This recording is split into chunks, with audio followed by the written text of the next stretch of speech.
5분 뚝딱 철학의 김필래입니다. 17세기 네덜란드에 살고 있던 25세 유태인 청년이 유대교회로부터 파문을 당했어요. 그 이유는 그가 신의 존재를 부정했다는 건데요. 하나님으로부터는 저주를 받을 것이라고 했고 인간 사회로부터는 완전히 소외가 됐어요. 그 누구도 그와 대화를 해서도 안 되고 누구도 그 근처로 갈 수 없었어요. 결국 그는 암스테르담 근교의 작은 마을에 외딴 집 다락방으로 피신했는데요. 거기서 렌즈 깎는 일로 생계를 유지했다고 해요. 나중에 독일의 하이델베르크 대학에서 교수로 초빙을 받기도 했는데 그가 거절을 했어요. 그는 44세의 젊은 나이에 폐병으로 죽었는데요. 렌즈를 깎으면서 생긴 유리가루를 많이 마셨기 때문에 폐병이 걸린 게 아닌가라고 추측을 하고 있어요. 그 사람이 누구냐면 바로 스피노자예요.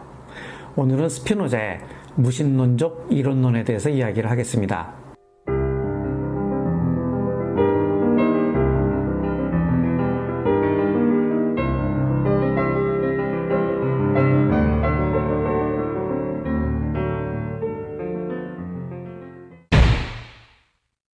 서양 철학에서 실체라는 개념이 아주 중요한데요.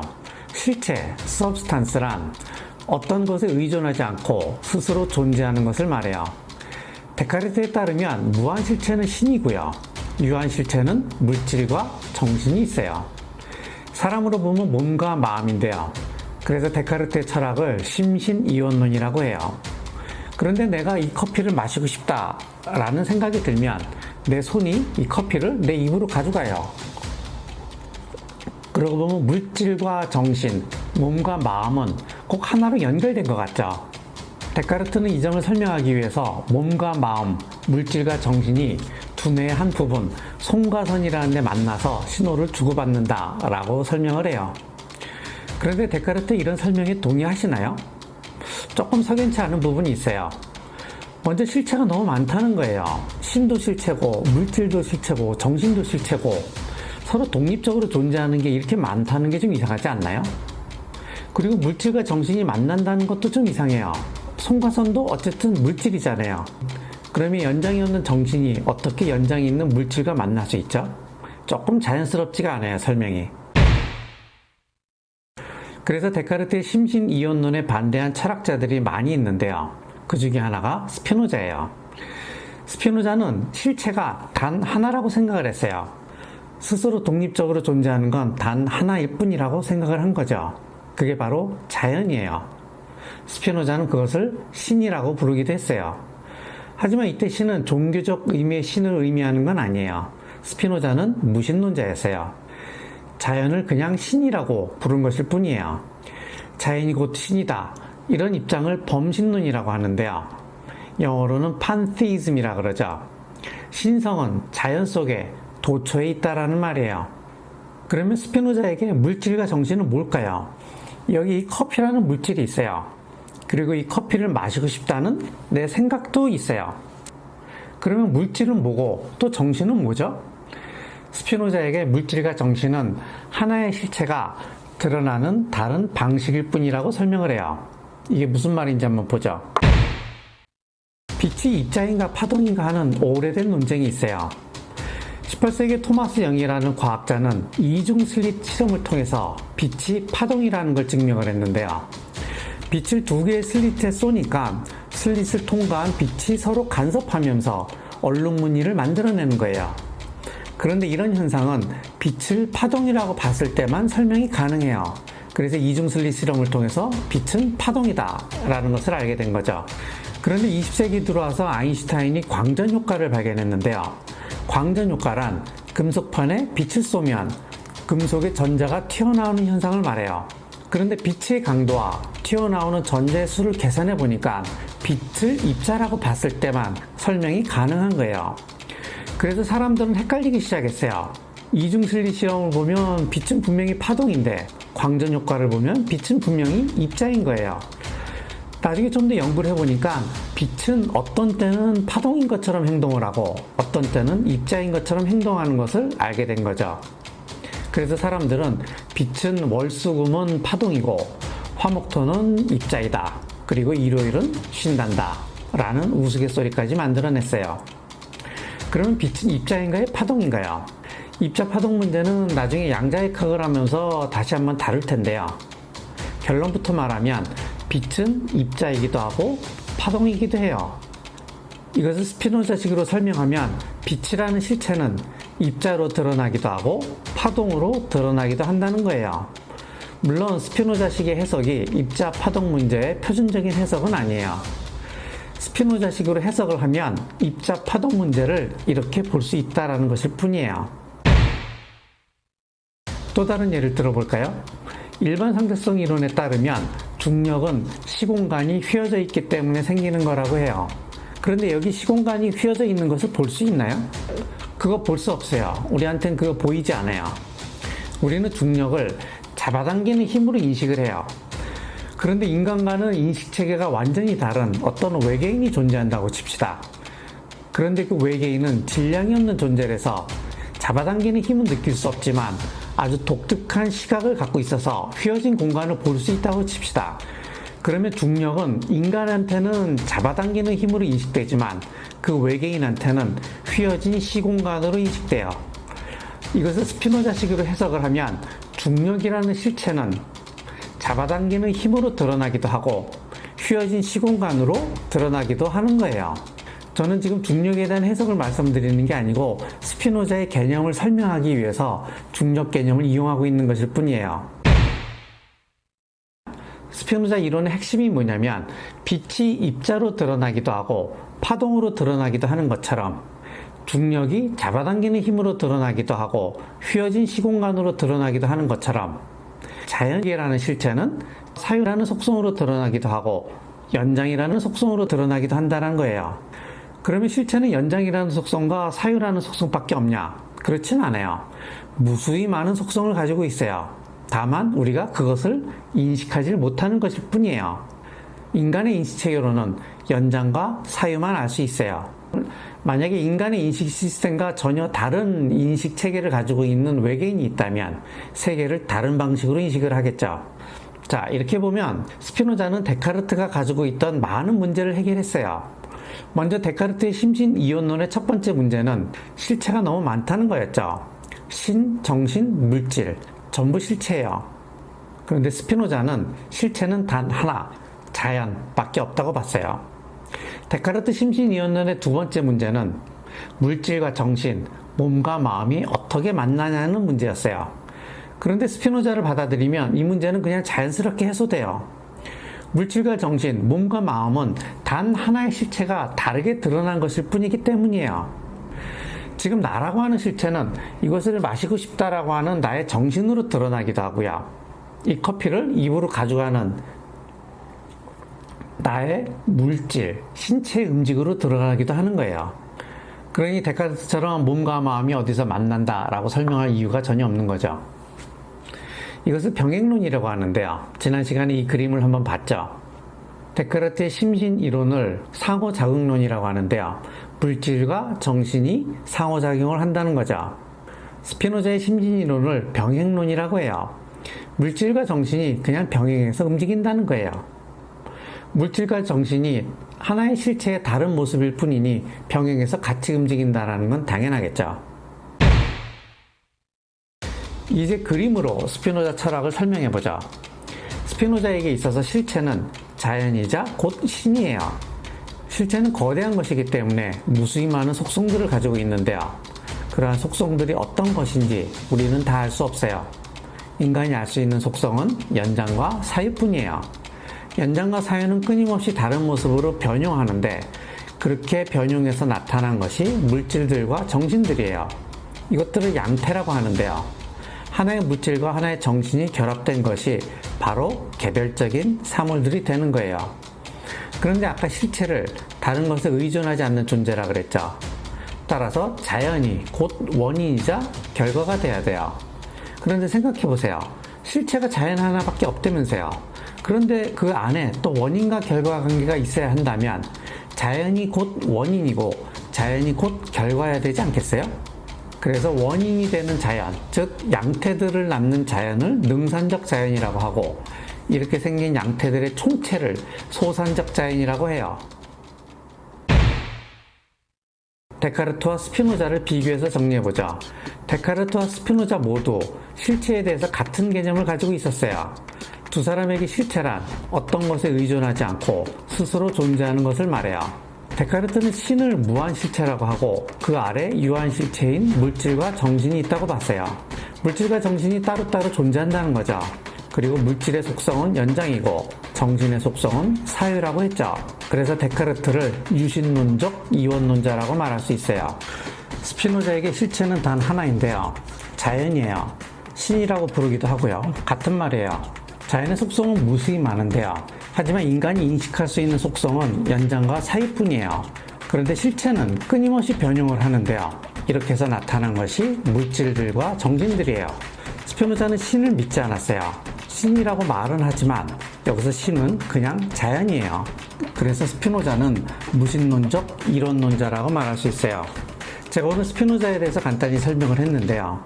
제가 설명을 제대로 했는지 좀 걱정이 되긴 해요. 잘못된 부분이 있으면 댓글로 남겨주시면요, 수정해서 공지하도록 하겠습니다.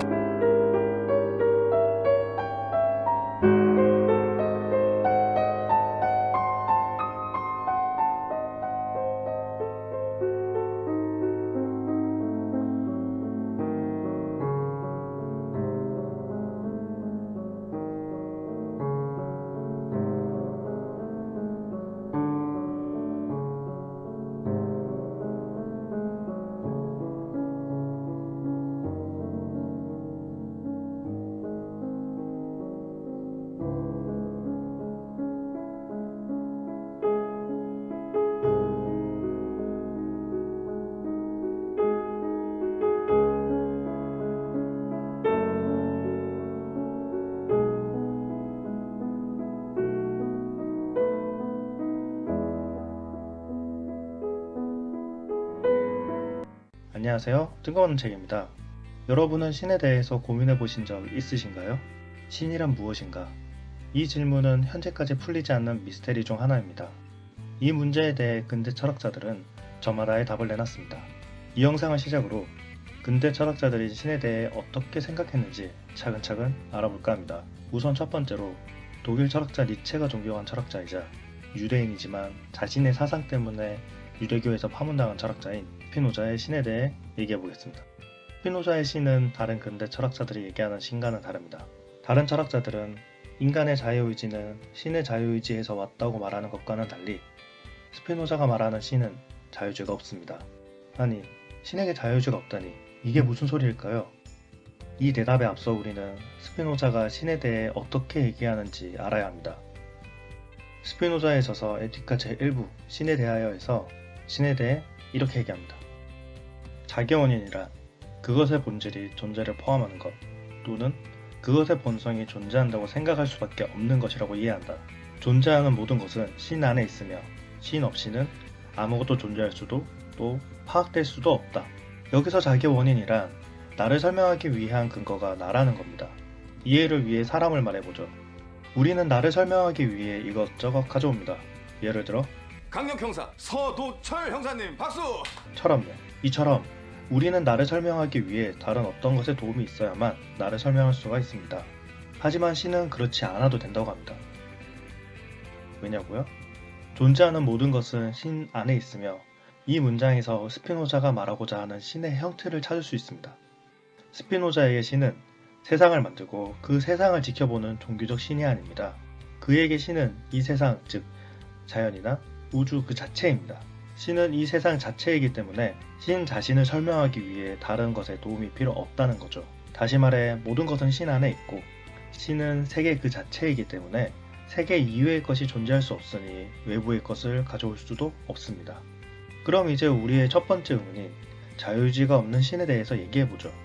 신은 오로지 자신의 본성의 법칙에 의거해서만 활동하고 다른 어떠한 것에 의해서도 강요받아 활동하지 않는다. 앞서 신은 이 세계 그 자체라고 했었죠. 그렇다면 만약 신이 세계 그 자체라면 우리들의 몸이 어떠한 법칙에 의해서 작용하는 것처럼 신 또한 어떠한 법칙을 가지고 활동을 하고 있지 않을까? 스피노자가 이처럼 생각했는지는 알 수는 없지만 그는 신에게 어떠한 법칙이 있다고 얘기합니다. 그것은 바로 인용문의 한 구절인 자신의 본성의 법칙이라는 표현을 통해 신의 필연적 법칙을 얘기합니다. 신은 반드시 자신이 만들어 놓은 법칙에 의해서만 활동한다는 것으로, 따라서 신에게 자유의지가 없다고 합니다. 만약 신에게 자유의지가 있다고 가정한다면 신은 그때그때 필요에 의해서 필요한 것을 창조하게 될 것이고, 그렇게 된다면 신은 완전하지 못한 존재라는 역설적인 현상을 일으킨다고 합니다. 신이 완전하다면 더 이상의 필요성을 느낄 필요가 없습니다. 왜냐하면 필요성은 무언가 부족하다고 생각하기 때문에 발생하는 것이니까요. 그렇기 때문에 완전한 신은 자유의지적 존재가 아닌 필연적 존재입니다. 따라서 우리는 세계이자 우주 자체인 신에 속하기 때문에 스피노자에 따르면 만남과 헤어짐, 헤어짐과 만남이라는 우리의 필연적 삶의 근원은 신의 필연성에서부터 비롯됐다고 합니다. 그렇기 때문에 우리가 자유의지라고 말하는 모든 것도 사실은 신에 의한 필연적 법칙입니다. 신에 대한 영역은 우리가 모르는 것 투성이기 때문에 우리는 스피노자의 말이 맞다, 틀리다 라고 말할 수 없습니다. 스피노자의 필연적 신 어떠신가요? 여러분의 신은 어떠한 존재인가요?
우리의 철학사 강의가 스피노자까지 내려왔는데, 스피노자에 대해서 상당히 우리가 그래도 어느 정도 강의를 충분히 했습니다. 했는데, 스피노자라는 사상가는 워낙 사실은 그 논리 자체는 상당히 간단한 건데, 서양 철학사에서는 너무도 차지하고 있는 위치가 특이하고, 사실은 헤겔 같은 사람은 스피노자를 굉장히 평가를 하는데, 왜냐하면 헤겔 철학에 나올 수 있었던 것은 사실은 스피노자가 신이라고 하는 것은 데우스 시베 나투라라고 하는 신은 곧 자연이다라는 말이 없으면은 헤겔 철학에 나올 수가 없어요. 그러니까는 단지 헤겔은 신을 정신으로 봐서 압솔루트 가이스트라고 하는 이제 절대 정신이라고 하는 정신으로 봤는데, 이제 스피노자는 신을 정신으로 본 게 아니라 자연으로 보고 실체로 본 거죠. 그 자체로. 기본적으로 헤겔 철학은 스피노자 철학이 없이는 나올 수가 없단 말이죠. 왜냐하면 헤겔 변증법 자체가 절대 정신을 말해도 그것이 어떤 초월적인 신을 말한 것이 아니라 자연 자체에서 전개되는 과정이기 때문에. 그리고 이제 스피노자에서 가장 문제가 된 것이 뭐냐면은, 스피노자 철학 이후에 모든 사람이 스피노자를 바라보는 시각은 무신론자다. 스피노자는 무신론자다.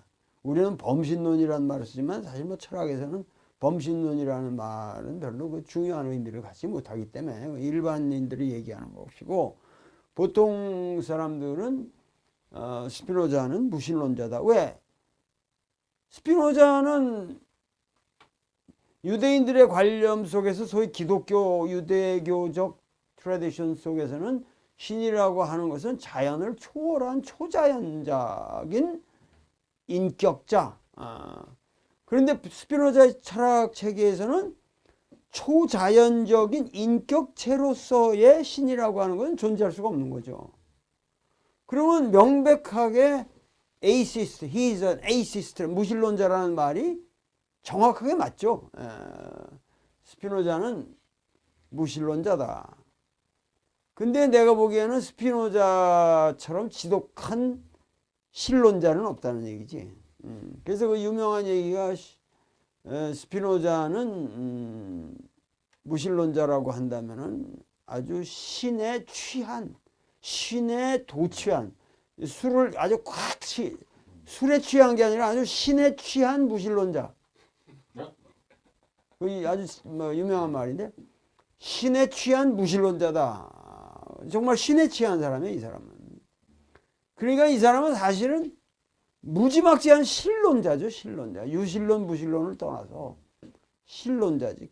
처음부터 끝까지 이 사람의 주제는 신이었으니까. 그런 의미에서 스피노자는 유대인이라는 특성을 버리지 않습니다. 왜냐하면 어려서부터 유대인 교육을 받았기 때문에 이 사람이. 소위 말해서 그 우리가 말하는 그 구약 바이블 외로도 유대인들에게는 카발라 미스티시즘이라고 해서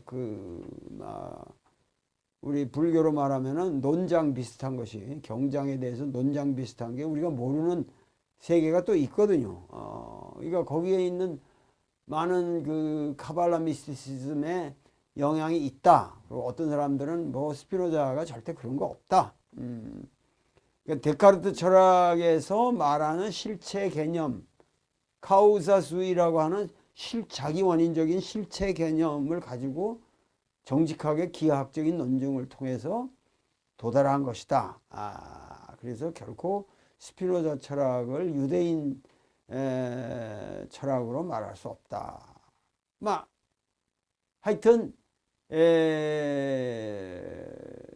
또 후대의 낭만주의적 사고를 가진 낭만주의 계열에서는 전부 스피노자를 범신론자 내지는 상당히 그 신비주의자 이런 스타일로 아주 이렇게 미스티파이, 신비화시키는 거죠. 그러니까 괴테 같은 사람들도 전부 스피노자를 좋아했고, 그러니까는 스피노자라는 사람이 서양 사회에서 아주 독특한 위치를 갖는 사람인데, 우리가 이제 과거에 있지만 다시 한번 반복을 하면은,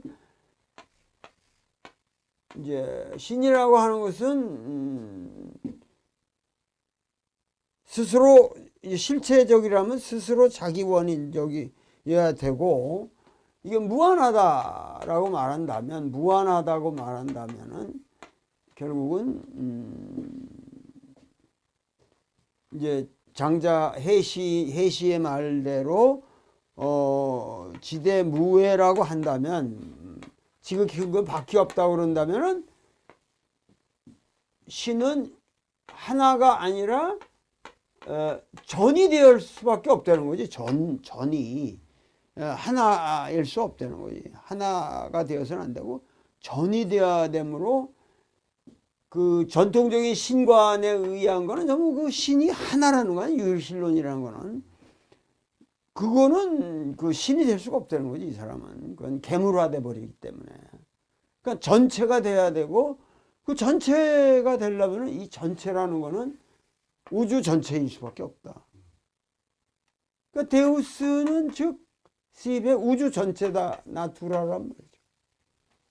그리고 이 나투라야말로 정신이나 연장의 속성 그런 것이 아니라, 나투라야말로 이게 뭐야? 이거야말로 유일한 실체다, 이게 서브스탄스다, 이게. 나투라 자체, 자연 자체만이 자기 원인적일 수 있다. 그 안에는 모든 것이 이렇게 우리가 조화롭게 생성돼가는 자기 원인적인 것이니까. 모든 괴물은 자기 원인일 수 없잖아요. 의존을 해야 되니까. 모든 괴물은 의존적이어야 되니까. 우리도 뭐 마누라 없이 살 수 없고, 뭐 자식 없이 살 수 없고, 모든 게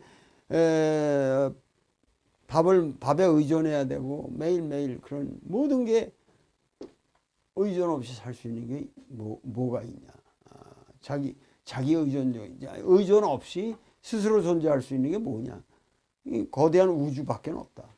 아주 명백하고. 그러니까 어떤 의미에서는 스피노자는 근세적 과학적 신념의 소산이라고 말할 수도 있죠. 사실은 이것이. 그래서 이제 스피노자의 영향력에서 가장 그 많이 언급되는 사람이 지오르타노 브루노. 브루노 같은 그 사람은 이제 지동설을 주장하다가 그 화형을 당한 사상가지만 그 브루노 같은 사람이 이미 나투라타라는 개념을 사용했으므로 그 영향이 크다.